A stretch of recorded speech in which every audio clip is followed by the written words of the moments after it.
Hey everybody, it's the bowling guy here. I want to show you how I get ready for a tournament day. First of all, you have to make sure that your car is loaded up with everything. So we got my bag in there, got my shoes and some other stuff. And then I also carry around a couple different bags of balls.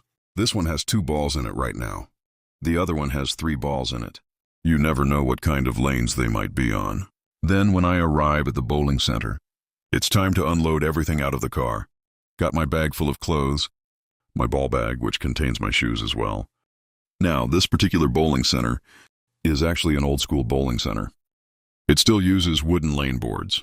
That means no automatic bumpers. But hey, if you can bowl without them, that makes you even better. Time to pick out my first ball. Today I decided to start off with my IQ 75. It's been working really good lately. Let's see what happens today.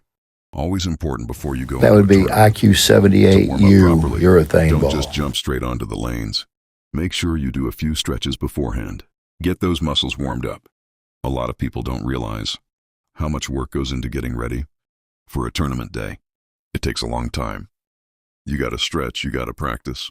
You got to make sure that you are physically fit and mentally prepared.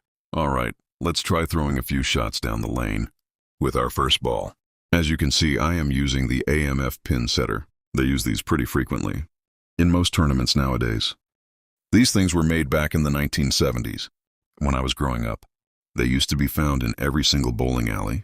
Nowadays, they're not so common anymore. Most places have moved over to modern equipment. But sometimes you find yourself in a situation like this, where you need to adapt. You need to learn how to throw against these pins. There's nothing worse than showing up somewhere and being unprepared. So always remember to practice on whatever type of equipment they may put you on. After practicing for about half an hour or so, I felt comfortable enough throwing against the AMF pin setters. So I thought I would move over to another lane and give it a shot from a different angle. Remember, whenever you're warming up, always keep your eye on the target.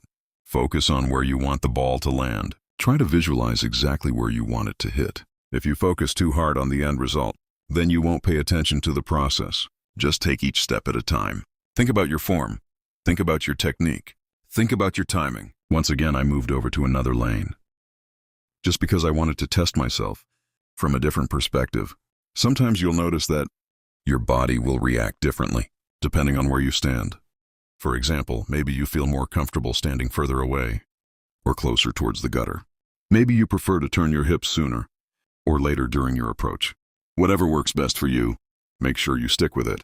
One thing that I noticed while practicing was that my release point kept changing. My arm swing seemed fine, but something wasn't quite right. I think I needed to adjust my hand position slightly, so that way I could control the spin rate of the ball a little bit better. When I finally did figure out what worked best for me, I started hitting the pocket consistently. Even though I didn't knock down any strikes yet, at least I knew that I had improved my game. Overall, by focusing on proper mechanics, rather than just trying to score points quickly. With that said, folks, thanks for watching.